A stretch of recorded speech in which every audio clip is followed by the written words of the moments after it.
Hello friend, स्वागत आहे तुमचं इंडियन टेस्टमध्ये. तर मी आज सोयाबीन फ्राय कसं बनवायचं ते आज मी सांगणार आहे तुम्हाला.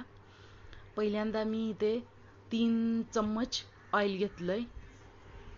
आता मी इथे खडा मसाला सगळा टाकणार आहे. त्याच्यामध्ये लवंग, काळी मिरी, दालचिनी, मिरची लाल आणि तमालपत्र, तेजपत्ता,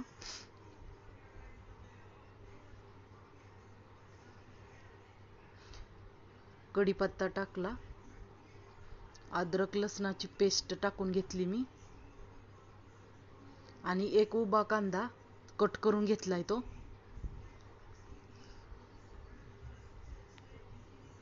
आणि जिरे टाकले, आणि 2-4 मिरच्या कट करून टाकलेत.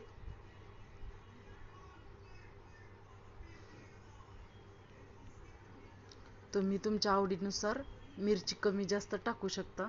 मी तिखट मिरच्या टाकलेत. आता मस्त असा कांदा परतून घेऊया.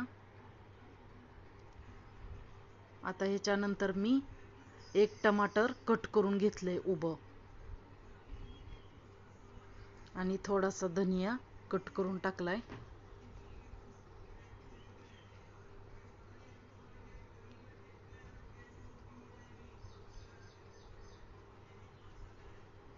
लाल तिखट घेतलंय मी 2 चम्मच टाकले.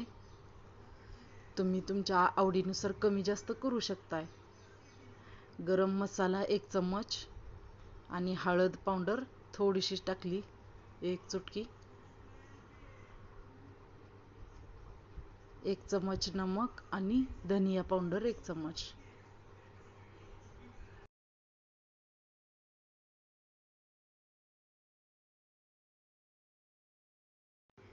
आता मी इथं सोयाबीन 10 मिनिटासाठी भिजायला ठेवलं होतं. ते त्याच्यामधून पाणी काढून ते कढईमध्ये टाकून घेतलं मी. आता 2-3 मिनिटं फ्राय होऊन देऊया त्याला. आणि झटपट बनणारी रेसिपी आहे ही. अगदी 5 ते 10 मिनिटामध्ये बनते, आणि टिफिनसाठी खूप छान आहे. एकदम पटकन बनणारी. आता मी इथे धनिया कट करून टाकलाय, आणि झाली रेडी. 5 ते 10 मिनिटात होऊन जाते.